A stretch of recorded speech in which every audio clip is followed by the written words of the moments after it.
Aula 55. Relações entre solo, organismos e plantas. Rapaz, essa é a próxima e a outra aula são uns negócios maravilhosos de se ver. Vamos lá, o solo como sistema vivo interativo. O solo é um sistema biologicamente ativo, beleza? Que vai funcionar como meio físico para a fixação de plantas, fonte de nutrientes essenciais, ambiente de interação ecológica intensa com micro-organismos e faunas, reservatório de água e regulador da disponibilidade hídrica. O solo não é apenas substrato inerte, né? Como a gente é acostumado a vê-lo, né? Como algo que está ali, beleza, eu vou pisar em cima dele, vou plantar uma árvore em cima dele, mas ele não é um substrato inerte. Ele é um ambiente ecológico ativo que interage constantemente com os seres vivos, tá bom? Então, fica aí pra gente saber numerar realmente meio físico, fonte de nutrientes essenciais, ambiente de interação ecológica e reservatório de água, beleza? Relações planta-solo. As plantas modificam o solo e também são influenciadas por ele. Como as plantas influenciam o solo? Primeiramente, a exudação radicular, por meio da liberação de compostos orgânicos que alimentam micro-organismos, olha só. Ciclagem de nutrientes via serrapilheira, né? Que é aquela camada orgânica ali em cima do solo. Então, as plantas vão ajudar na decomposição e enriquecimento do solo com essa matéria orgânica também.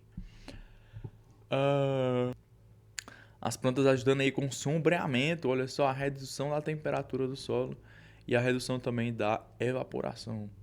Raízes estruturantes, formação de poros, agregados e canais de infiltração. Como o solo influencia as plantas, né? E veio de um lado da moeda, agora vamos ver do outro lado da moeda. Como o solo influencia as plantas por meio de textura e estrutura, determinando a retenção de água e penetração radicular. Por meio do pH, que influencia a solubilidade de nutrientes e toxicidade. Por meio de teores de nutrientes, nitrogênio, fósforo e potássio, afetam aí diretamente o desenvolvimento da planta. Também por meio da capacidade de troca catiônica, que nós já tivemos aula sobre ela aqui, essa maravilhosa. Capacidade de troca catiônica reflete a capacidade de reter e liberar nutrientes. E também o solo também vai influenciar a planta por meio da matéria orgânica que ele já tiver disponível, né? Como fonte de nutrientes, retentor de umidade e agregador estrutural. Beleza? Agora, juntando tudo, a relação solo, fauna e vegetação, olha só. A fauna edáfica, beleza? Vamos relembrar aí esse verbete. Fauna edáfica. Atua como engenheira do ecossistema. Olha só. Promovendo o quê? Por meio das minhocas. Promovendo bioturbação, agregação do solo e formação de túneis. Cupins e formigas. Aeração, redistribuição de matéria orgânica e formação de galerias. Artrópodes detritívoros. Fragmentação de restos vegetais, facilitando ainda mais a decomposição. Os nematóides, regulação da comunidade microbiana, influenciando também sobre raízes. E outras relações mais específicas, a gente tem as plantas e a fauna do solo como uma simbiose indireta via estrutura e fertilidade. Olha só que sutil essa relação. Uma simbiose indireta entre plantas e fauna do solo, entre plantas e fauna edáfica. Aí tendo essa relação de os dois precisam estar ali para viverem bem, né? Para um cria estrutura para outro e o outro cria fertilidade para um. Olha só. Micro-organismos e fauna.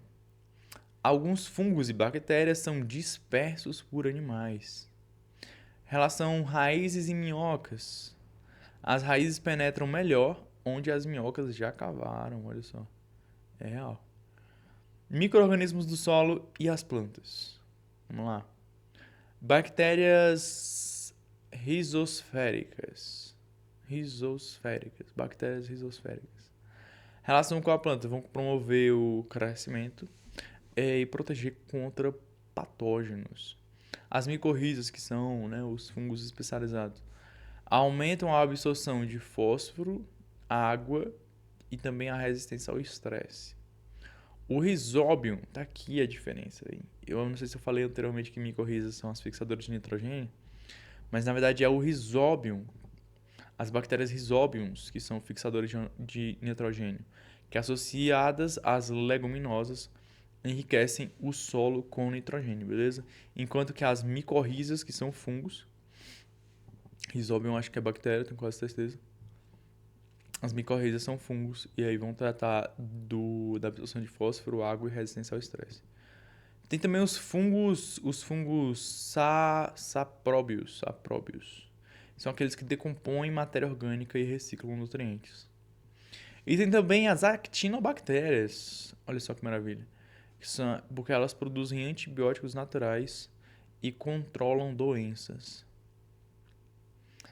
A gente vai ter a zona da rizosfera, uma faixa de solo entre uma das raízes, que é o ambiente com maior atividade biológica no solo, beleza? Zona da rizosfera. Ciclos ecológicos mediados por organismos. Vai ter o ciclo do nitrogênio, fixação biológica por bactérias, Rhizobium e Azospirillum. Mineração de matéria orgânica, nitrificação, absorção pelas plantas.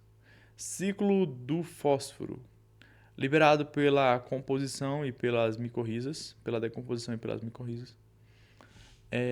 Vai ter fósforo orgânico sendo transformado em inorgânico para gerar essa biodisponibilidade para ser absorvido pelas raízes.